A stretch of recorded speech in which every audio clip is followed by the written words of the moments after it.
Hello and welcome into the Skraby Show for January 14th, 2025. Thank you for joining me. You can watch on YouTube if you would like. Just go to YouTube, search 97.3 The Fan. You can also go to Twitter at 97.3 The Fan SD or at Matt Skraby, MATTSKRAB as in boy Y. Or you can go watch on Twitch, 97.3 The Fan, and Facebook, 97.3 The Fan as well. So that was a lively Gwyn and Chris. That was a fun show. We got through a lot. And I titled this YouTube video Sasaki Watch, and I'm definitely locked into Roki Sasaki and what happens here over the next week or so. But I'm also kind of tired of the watch part of it. I want it to happen now. I want the signing to come. I want the news to break. I just want to know what's up because we've been talking about this since the end of last season. Once the Padres were eliminated, we started talking about Roki Sasaki. That was our next thing that we really needed to pay attention to. And, you know, he was here in San Diego over the weekend, and he was caught on video a few times. So we know that he was wearing Padres colors. I'm pretty sure that he was wearing Padres colors. Now, I will say this, too, that if I'm going to report about the Padres, I got to report about where else he's meeting. He met with the Blue Jays, which, you know, Matt Snyder said doesn't seem like a legit the Blue Jays have a legit opportunity to get him, but it's between the Dodgers and the Padres. He is meeting with the Dodgers today or has met with the Dodgers today. This will be his second visit. Now, I've seen people say, second visit, this is not good. The second visit before the window finally opens, this is terrible. What are we doing here? He's going to choose the Dodgers. No, he also made 2 visits to the Padres as well. So his second visit was over the weekend. I think the first visit was like kind of, you know, checking in to see, hey, do we want to have further discussions? And then they move forward. So tomorrow is the day that the window opens. Roki Sasaki can choose a team. And we are so much closer to baseball season now. We're also so much closer to finding out what the Padres team is going to look like. Because we've been saying it. You've been thinking it. Once Sasaki chooses his team, that's when AJ is really going to go to work. Because he has to. I mean, spring training is coming up very, very, very soon. I don't even know when the first spring training game is, but I'm going to go look right now because we are way too close. I mean, last year we were about this time is when he signed Jurickson Profar, so I guess I can't complain about that. Once the Sasaki decision, though, happens, then they can move forward. February 21st looks like the first game for the Padres. That is in 5 weeks. 5 weeks, everyone. The Padres will be playing their first game in spring training. And again, I'm going to be calm and patient and all of the above, but it is getting a little down to crunch time. And it's getting to a point where things need to start materializing. And I fully believe that they're going to start materializing, but the first domino there is going to be Roki Sasaki and what he chooses. And we'll deal with it together. I've tried not to get myself too excited about this Roki Sasaki thing because I do think it will change everything for the Padres. Maybe not everything, but it will change a lot. It's the combination of everything. It's the combination of him being a pitching phenom at the age of 23. It's the combination of that with the low salary demands that he's going to have. And it's also combined with the amount of time that he's going to be under control for with the team that he selects. And all 3 of those things together is not generational, I won't say that, but all 3 of those things together is why this is such an important thing. I don't really want to myself keep putting all my eggs in the Roki Sasaki basket, but the further we get into this offseason, the closer we get to spring training, the more I realize how important this is. I also think it's important for Padres fans. I was texting with a friend earlier today, and he was asking me the chances of Sasaki coming to the Padres, and I said, I think good shot. And he just wrote back, we need this. And I feel it. I feel that they need Roki Sasaki, because this is not only just a win. Wins could be put on the board on the field. This is a win off the field because there's so many different ways that they can benefit from Roki Sasaki being in a Padres uniform. I mean, think about this. You got Michael King. Here's the rotation with Roki Sasaki. You got Michael King. You got Dylan Cease. You got Yu Darvish. You got Roki Sasaki. Those are your first four starters, in my mind at least. And those guys are good. Like, that is a four. And I should say this too. We are all expecting Roki Sasaki to come over here and just be as good as he was with MPB. We are expecting him to just fit in and fit right into the rotation and be great. I'm sure there's going to be some growing pains with this. Anywhere he goes. It's not easy to move halfway across the world to play baseball. Sounds easy, not easy. And I think that those are the things that he is taking into account when he is thinking about where he wants to play. Like, can I see myself here for 6 years? What are the teammates like? What's the future of the franchise like? Organization? And when we've talked about it last week, but this lawsuit that is going on with the Padres, will it affect Roki Sasaki? My answer is I don't think so. Because he doesn't, they already have the team locked up, the core players locked up. You got Manny, Fernando, Yu Darvish, Joe Musgrove, Jake Cronenworth, all of the above. You have those guys locked up. So they're going nowhere. And you can build off of that. And Roki Sasaki is not going to be breaking the bank here with the Padres for the first 3 years of his contract for sure. Now, arbitration, he may make a ton more money, but we'll see. I mean, Tarek Skubal won the Cy Young. He's only making $10 million this coming year. So the money part is not really an issue in my mind for Roki Sasaki because he's looking at the same amount of money anywhere he goes. I just think lifestyle is probably lifestyle and what the team can do for him. Like the pitching whisperer. Anybody heard of him before? Ruben Niebla, the pitching whisperer, widely known as one of the best pitching coaches in Major League Baseball, if not the best pitching coach in Major League Baseball. So if you're looking at that as Roki Sasaki, you're thinking, okay, I'm coming in to a team that just made the playoffs and a team that has a really good pitching coach. That's a good situation for me. I also have a good clubhouse. That's a good situation for me. And I'm not going to be up in LA and, being hounded by reporters all the time. I think that Roki Sasaki wants, as his agent said last month at the winter meetings, Roki Sasaki wants a soft landing spot. And that is why when I answer my friends, yes, I think the Padres have a good shot. It's because all of these things, they're working in the favor of the Padres. And this, again, is very important. I need to caution everyone into getting their hopes up too much, just like I'm doing, because this, it's not every day that a player of this caliber comes to Major League Baseball and chooses the Padres. I know that there have been players that have done that, but it's not every day that this happens. So, of course, we're going to be watching this all the time. I'm going to be up all night, midnight, set my alarm, wake up, any Roki news. But I really hope he just chooses soon. I don't want to have to deal with it. Yeah, Roki, for me. You're going to do it for me. You're going to choose so I don't have to deal with your decision anymore.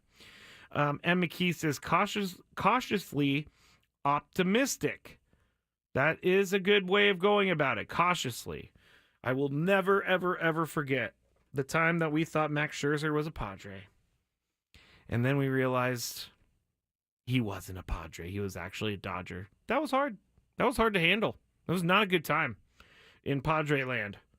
Because we all got really excited thinking the Padres were able to acquire a big-time starting pitcher, but he went to the Dodgers. Hey, it didn't really matter anyway because the Dodgers didn't win the World Series, but there's a lot of feelings behind this decision for Roki. And again, we saw him in video. It has been not confirmed, but it has been shown many times. But I'm kind of with Tony. I didn't actually know like how these things work with free agents. Do you throw for the team before you actually get offered a contract or something? Because he was throwing in the video that we saw yesterday, and Tony said that's kind of crazy to do because what if he's not very good, or what if he hurts himself? So I don't know what to make of this whole throwing video. I do think it's a good thing, obviously, because he's already in Padres colors. I haven't seen any tweets for Dodgers colors at all, but I'm thinking that things are going to be good. Cautiously optimistic. Let's see. Joseph says, "Where do we go if we don't get him though?" I really 100% think that AJ has a backup plan. He has to have a backup plan. I think we reported yesterday, or we said yesterday that they've told some of their international signing class to look elsewhere for teams, and that's also a good sign. But all of these signs don't add up to a confirmation of Roki Sasaki being on the team. Now, your question was, what do they do when they have to pivot? I think AJ pivots immediately, and I think that I know people don't want me to say it. They're going to have to trade Dylan Cease. They're going to have to trade maybe Michael King. I'm not saying both of them. I'm saying one or the other. But I'm starting to like this rotation with Roki Sasaki in it, so I'm not going to really think about that yet. But there is a contingency plan, I'm sure, for the Padres going forward because they have to. They have to. Like I said, we're 5 weeks away from the first game of spring training. There has to be some sort of contingency plan. Jocelyn says, trust Uncle AJ. I do trust AJ because AJ always makes things happen. And McKee, do you think Tony has any inside info and is playing coy? This is one of, I guess many people don't know this. I'll pull back the curtain. But I will hound Tony off the air. Do you know something? Do you know something? And he will tell me sometimes if he knows something because he knows I'm not going to repeat it. But I've asked him about this. He knows as much as we do. And so he's no help to me there.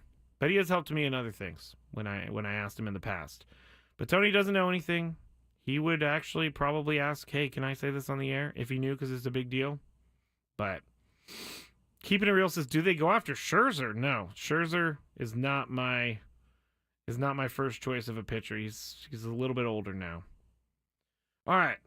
When we get back, I'm trying to find my doc. Justin Verlander, we kind of played a little bit of the press conference earlier. But Justin Verlander had some stuff to say about Buster Posey that slightly concerns me for the future of the Giants, or of the Padres, because it seems like players are really loving the Buster Posey as a GM move in San Francisco. So we're going to talk about what Justin Verlander said, and we'll talk more about Padres baseball. If you have any questions, put them in the chat. You can come watch us on YouTube. You can go to the Skraby Show, you can go to 97.3 The Fan on YouTube. Search for that. On Twitter, 97.3 The Fan SD or Matt Skraby. Back shortly. Happy holidays, gang.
You know, one of the benefits of watching the YouTube is you get to see me dance to these rejoin musics, and I'm a really bad dancer.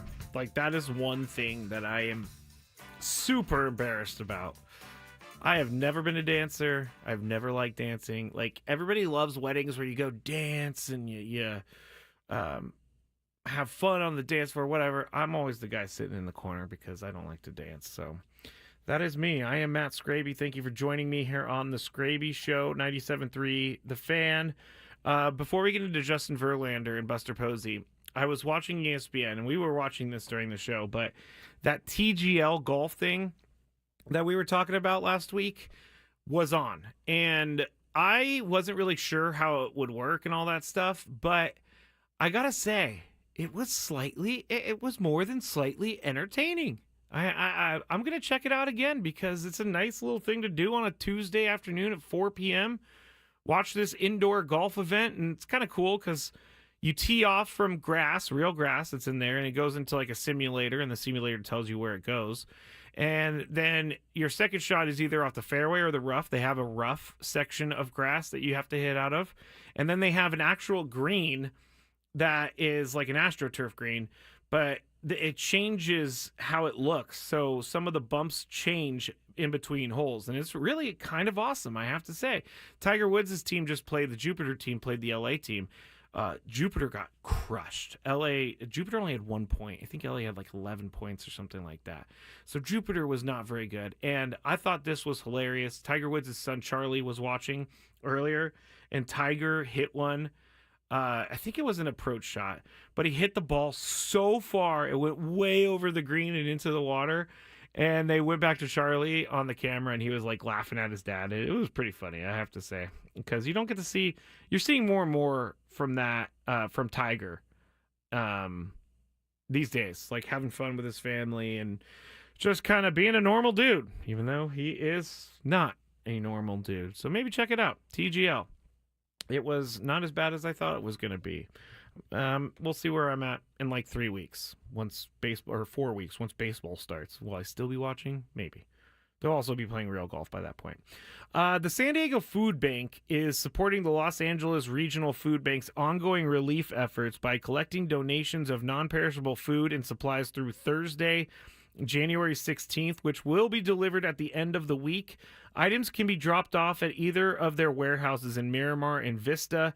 The LA Regional Food Bank has requested the following items for donations. Here we go. If you have any of these, or if you want to go purchase some of these, you could drop them off in Miramar or Vista at the San Diego Food Bank. Water, energy bars, pop-top tuna and chicken.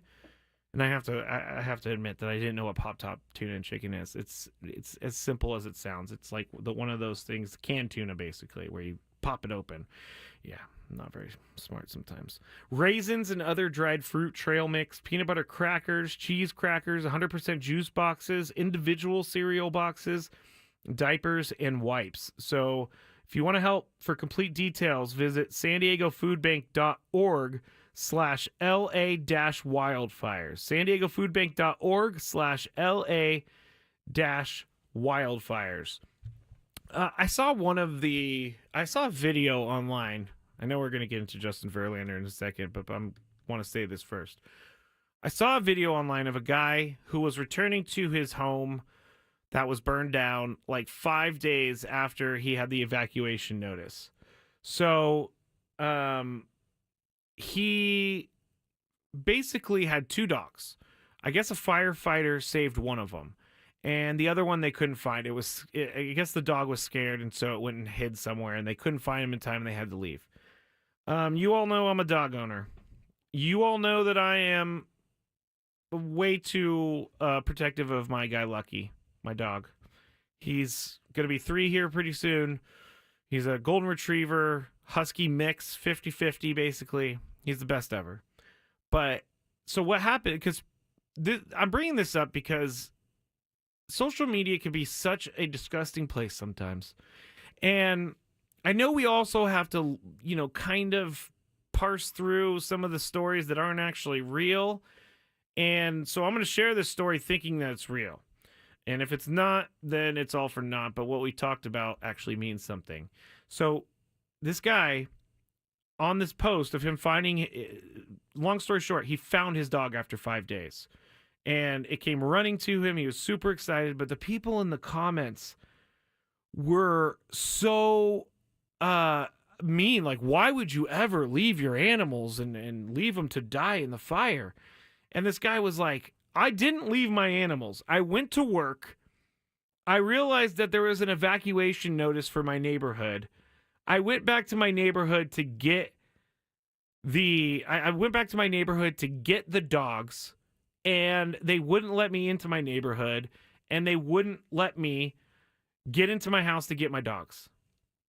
I don't know about you, but that would be one of the hardest things for me. And I know people have kids. I'm not talking about children. If children are involved, I mean, obviously, you're going to save the child. I'm not talking about children. I'm talking about animals.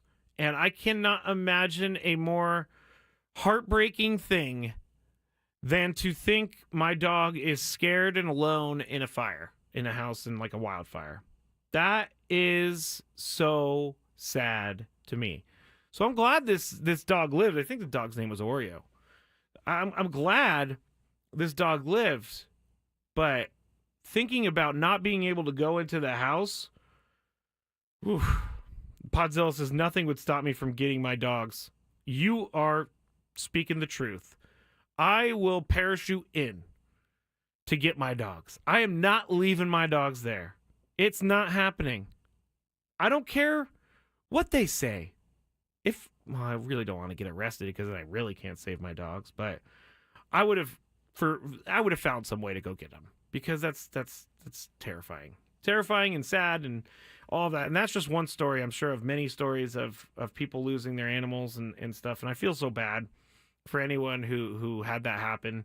I was at Petco earlier, and they were asking if I wanted to donate food to the LA area, and I did not, just because I only had enough cash just for what I was buying. So it's not because I'm a jerk or anything like that. But hug your animals tonight. Tell them you love them, and just appreciate them. Joseph says, now I need to see Skraby go parachuting. I've been twice, actually. And you know what? I have a video of it. Maybe I'll make that like a commercial break video. Me skydiving. It's me doing a lot of screaming with my brother. My brother was actually the tandem person that was on my back, so he helped me get to the ground. But it was actually pretty awesome, I have to say. Did it twice. That's how good it was. I've come to realize that I am an adrenaline junkie, and I like to put myself in certain situations. Like the other day, Tony was talking about the turbulence, or Chris was talking about turbulence and how they dropped like hundreds of feet. Like, I know that that's scary, but at the same time, I'm kind of into it. I'm kind of like, ooh, this is getting my heart going. And it's the reckless alcoholic that I used to be that still sits in the back of my head. Like, when I hit some turbulence and you drop 100 feet, I was like, oh, that's fun. That is fun. Let's see. Hope Springs Eternal. I have been hugging my little Siamese closer to me the past couple days. Katrina says, adrenaline junkie. That tracks. Clay in the South Bay says that clip of the dog was shown on Fox 5 News this morning. So there we go. At least I'm in the right place. But that would be so sad and scary. All right. Justin Verlander, Buster Posey. I'm trying to think. Okay, it's 6:29. You know what? I'm going to be a good host. I'm going to go to break. I promise you. Promise. When we get back, you will hear from Justin Verlander. We will talk about the situation with him. And then we also have the Daily Gripe at the end of the show. So stay there, because we will be back shortly on 97.3 The Fan.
Back here in the Odyssey Palace, 97.3 The Fan, Matt Skraby here.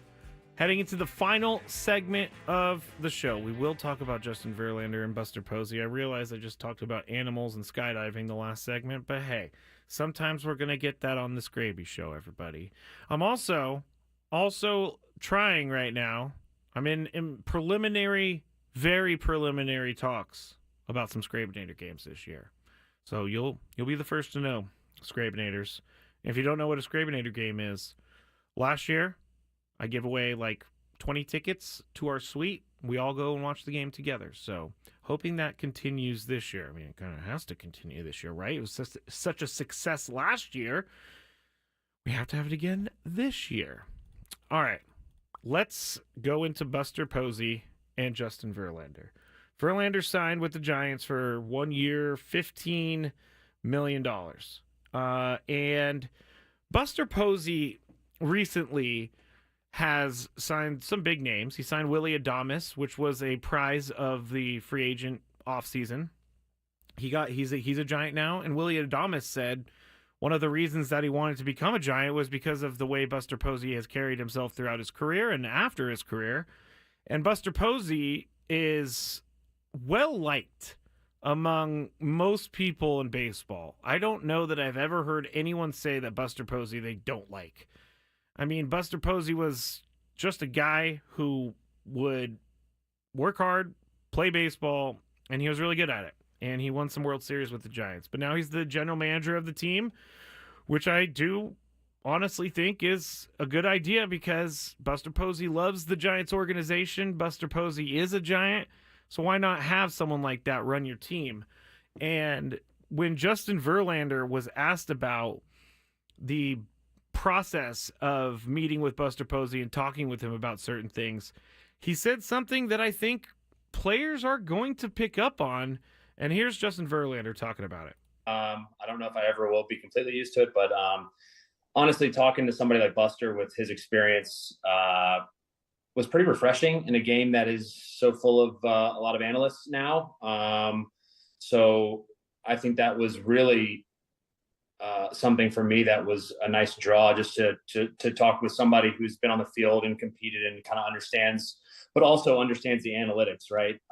It was very clear that he gets both sides of it. So in having those conversations, made it very comfortable for me speaking with him and hopefully vice versa. Yeah, it wasn't awkward. There were a lot of thoughts running through my mind, which I haven't brought up to him yet, about some experiences that I've had in my career that weren't so happy for me, but it obviously didn't get in the way. Buster, could you? So there you go. That was Justin Verlander talking about it, and Buster Posey could be used, and this is why I think the Giants made him the general manager, because he could be used to sway people into coming to the organization. Farhan Zaidi was the general manager of the team before Buster Posey for the last maybe 5-6 years, and I think he got somewhat of a reputation that he was not a very fun general manager to play for. And you saw a lot of the free agents that went through San Francisco, you saw them not choose that team. And the I guess the rumor as to the reason why from some of my friends up there in the Bay Area is that people just didn't like Farhan. And so the Giants ownership said, hey, we need to figure this out because we need to make sure that players come here and they like who they're talking to and they like who they're playing for. And Buster Posey, as you heard Justin Verlander say, he's the right mix of experience, big league experience, and analytical knowledge. And I think that's very important. And Justin Verlander was not, he was probably sought after by more than just the Giants. So it's not like he only got one offer from the Giants. I'm sure he was wanted elsewhere. But I just think that over time, and I should say this first, this all will work for the Giants if they win. If they don't win, it's not going to work. Winning makes everything work. And the Giants have to start winning. They still have a little bit of building to do on this team because they weren't quite there last year. And I think that the Giants are a team that we should look out for maybe in the next 2-3 seasons. Again, they have to win. Buster Posey still has to make some moves. But if you're a player like Justin Verlander and you talk to Buster Posey, you could tell your war stories together. I mean, what kind of connection is that? That's a huge connection. And instead of sitting down with Farhan Zaidi, who didn't play baseball, who just kind of crunches numbers, and I know he did more than that, I don't think there was that sort of personal conversation that a player would want to have with a GM. They're kind of just, all right, this guy's kind of a robot and they're willing to pay me this amount of money, so I'm just going to go for it and look the other way. But I really think that this is something we're going to have to deal with as Padre fans, and as San Diego Padres, this radio station is talking about the Giants signing more guys. And who knows what would have happened if Buster Posey was the GM when Arson Judge came through and some of the other Otani. Who knows? Giants have money. San Francisco Giants have a lot of money. Don't forget, they did win 3 World Series, which they lived off of up there for years and years and years. But Justin Verlander saying this, and when I saw it this morning, I thought, I have to talk about this because I think it is something that people need to pay attention to in regards to like the National League West. And not to say that like AJ Preller is not player friendly. I think AJ Preller is player friendly. I think AJ Preller is a lot different than Farhan Zaidi. I think AJ Preller, in his own way, is much more personable than Farhan Zaidi, and I think the players do actually like playing for AJ. I think when they come meet AJ, they could see the type of excitement that he has, and they could see the type of focus he has on this organization. So I'm not saying that you need to be a former player to be a GM and sign big name free agents, but it doesn't hurt. And there's honestly not that many guys out there that fit that mold. I mean, Buster Posey is a Hall of Famer. He's a 3-time World Series winner. He's an MVP. He's a Rookie of the Year. That doesn't come along very often. And so the fact that that he wanted to do this and the Giants asked him to do this, that's why it's happening. I mean, he's got more trophies on that trophy in the trophy case than a lot of people. So he's kind of a rare exception of what type of player is going to be a success as a GM. I mean, some of the GMs out there are former players, but they're not maybe as successful at what they did when they were with the team or when they were playing baseball. I really think we're going to have to watch this, and, you know, I'm not liking it. I don't like it, people. I don't like it because the National League West is already so difficult as it is, and I just don't see how it can get any more difficult, but it will get more difficult. It's kind of crazy. I mean, the Dodgers, the Giants, the Diamondbacks are signing guys. Rockies have done nothing. The Padres have done nothing. But Padres get Sasaki. It's much better than it was when sitting right here, knowing that we don't have Sasaki yet. So that is the conversation on Justin Verlander and Buster Posey. Let's see. I would like to now talk about something that it's NFL playoff related, but the Packers. Now, everybody's talking about Brock Purdy. Everybody's talking about how Brock Purdy, is he the guy? Is he the guy? I personally don't really know, but I'm fine with the 49ers as a 49er fan giving him the money just because I don't want to have to start over. They don't want to have to start over. And I think Brock Purdy has enough of the tools to get them to win. I mean, he went to an NFC Championship game. He went to a Super Bowl. If you're not good, you don't get to those places as a quarterback. But Jordan Love was given a contract last year that was in the $200 million range, like one of the, if not at the time, the biggest contract for a quarterback. But the Packers want Jordan Love after they lost this game. They want him to be more vocal towards his team. And I could see why, it would be hard to be a leader as like a rookie because he was playing under Aaron Rodgers. So he's had the time to find his voice.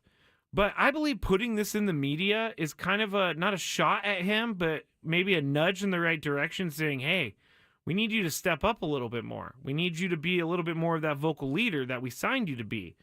I'm assuming that the Packers talked to him about this a long time ago. I'm sure that they wanted him to be the leader of the team at some point. So I think that they realized that he can be that. But going to the media and saying that he needs to be more vocal, I think is a poke, is a little poke in the side. Like, hey, remember when we talked about that vocal thing when we gave you that contract? Well, yeah, we need you to step up a little bit more. Packers, I don't know what happened to the Packers. Packers fell apart. They were really good this year, and the Packers just fell apart. And I don't know why. They didn't change anything, I don't think. I mean, they had some injuries. Everybody has injuries, but for the most part, things didn't go well for them in the second half of the year. And Matt LaFleur took some blame for that as the Green Bay Packers head coach. And I think that Jordan Love needs to take that next step. I think that he needs to put himself in a place where he is the guy. They paid him to be the guy. There are other teams that don't need their quarterback to be a vocal leader. They have other guys for that. Like when Ray Lewis played for the Ravens, he was their vocal leader. He's not a quarterback, he's a linebacker. So not every team needs to have a vocal quarterback, but the Packers are asking him for more, and let's see what he does. Is he going to give them more? I think he will. I think that Jordan Love is a pretty good quarterback. And I think that sometimes the game gets a little too fast for him. And he makes mistakes. But I do think that he is someone that can lead a team deep in the playoffs. I do. Packers are always a tough team. And Jordan Love, the Packers have had what? Brett Favre, Aaron Rodgers, and Jordan. 3 quarterbacks since like the 90s. That's insane to think that the Packers have had that sort of success with their quarterback position since like the 90s. The 90s. That's a long time. You know how many quarterbacks went through Cleveland? Probably at least 20. At least. Since 1990. Maybe even more. 30, 40. I mean, quarterbacks all over the league are dropping like flies, but the Packers have somehow figured out how to only have 2 guys over the past like 25 years. And then Jordan Love. So. SD Charm says, not many rings though, Skraby. That is true. I did say it earlier during the Mike Tomlin conversation. End goal is what? A championship. And Steelers haven't won any championships, but the Packers haven't either. They haven't won in a very long time. I know Aaron Rodgers got that one with Mike McCarthy and Jordan Nelson and all that, but you're right, SD Charm. The rings are not there, and the rings speak volumes. So I don't know what else they can squeeze out of Jordan Love, but he's going to have to find an extra gear. All I'm seeing right now online is about how bad Sam Darnold is. And I kind of feel bad for Sam Darnold because he did have a really great year. He threw for over 4,000 yards. He threw 35 touchdowns. I think he this year showed the type of quarterback that he can be. And let's not forget this either, because we always talk about teams and situations and how important it is for certain players to have good situations, especially young quarterbacks drafted high in the draft. I mean, he was drafted by the Jets. The Jets have never been great in the front office. And you got Woody Johnson, who owns the Jets. Situation is everything. If Sam Darnold started on a different team, maybe things are different. I think he's a serviceable quarterback in the NFL. I don't know that he has Super Bowl winning capabilities or at least be the guy to lead a team to a Super Bowl, but I think that he's good enough for the Vikings to bring back. JJ McCarthy didn't do much of anything football related this year because of his injury. He was out before the season even began. And so I don't know how ready JJ McCarthy is. If if JJ McCarthy comes in, are they going to just deal with a rookie quarterback and the rookie growing pains? Is Justin Jefferson going to want to deal with that? Or does Justin Jefferson want a quarterback that he can, rely upon, like a Sam Darnold? I do think the Vikings offer Sam Darnold a somewhat of a decent deal.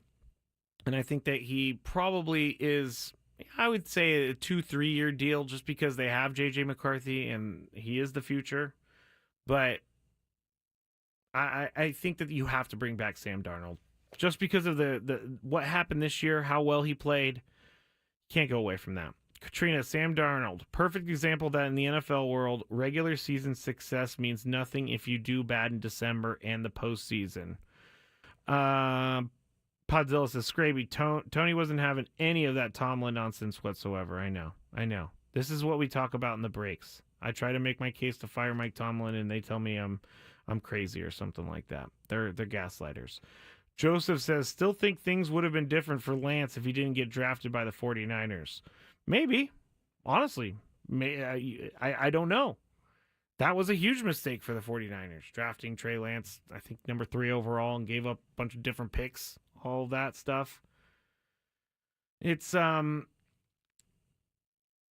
Lance is not very good, though. And it could be because he was in San Francisco first. Who knows? Now, Mike McCarthy was fired, and Mike McCarthy was actually well-liked by the team. And the guy who had, I guess, an issue during the year with him, Micah Parsons, was very upset about the firing. Dak Prescott texted, it's a reporter, Clarence Hill in Dallas, about the situation. And Clarence Hill said, Dak Prescott texted him about Mike McCarthy getting fired, bummed because we built some things, but I guess they couldn't reach an agreement. Shaking my head. It's the business. I look forward to the future plan. But Micah Parsons, on the other side, said this, of course, on his podcast. And it's very, very interesting, man. Obviously very sad because the relationships, we had with Coach McCarthy and everything he's done for our program. 3 straight 12-5 seasons, playoff appearances, and obviously an unfortunate year due to injuries and things like that. But it is devastating. Coach Mike's a great father, coach, one of the most winningest coaches. And, he's always been good to us as a unit, us to coaches, players. So, losing a great coach like Mike hurts. But it's going to be very interesting off seasons. It's going to be very interesting, due to. So originally when I read this, I didn't listen to the clip. And so it sounded like he was more sad, but he didn't really sound that sad right there. But he did say it's going to be a complete reset. And the reason I went with this is because I want to illustrate, sometimes decisions from the higher ups without consulting certain parts of the team is dangerous. And that's exactly what Jerry Jones did. He probably just made a decision and just let everyone deal with it. And that can really hurt a team. So once again, the Dallas Cowboys are trying to get out of Jerry Jones's mess. What's annoying Skraby today? Let's find out. It's time for the Daily Gripe. Okay, Boat says Mike McCarthy wasn't fired, but I kind of think he was fired. He didn't have a contract. His contract expired, but I kind of think he was fired because they didn't offer him a new contract. If you don't get offered a new contract, are you fired? Anyway, my Daily Gripe today. It's about driving. And I try not to do too many driving ones because I don't really want to sound the same every single night. But I've been dealing with a lot of slow drivers these days. And if you're going to be a slow driver, if you're going to drive the speed limit or 5 under the speed limit, please do all of the laws. Obey all of the laws. I was following this guy home last night, and this guy was going so slow. It was like a 45 zone, he was going 30. So I'm trying to stay calm and patient because I'm a hothead and I go from 0 to 60 too quick. But this guy wouldn't use his blinkers, he had one brake light working, had maybe one headlight working. I don't know about the headlights, but the brake light definitely only had one working.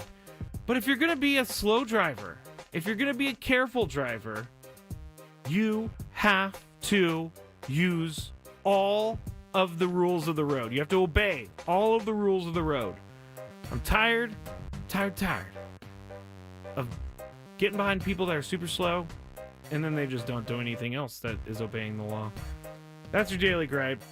I'm Matt Skraby. We'll be back tomorrow. AJ Cassavell on Gwen and Chris. Also, some Sports Court, some Michael Flicks. So we have everything ahead tomorrow. Bennett Wood starts 6 a.m. on 97.3 The Fan. Good night, everybody. Thank you for joining me.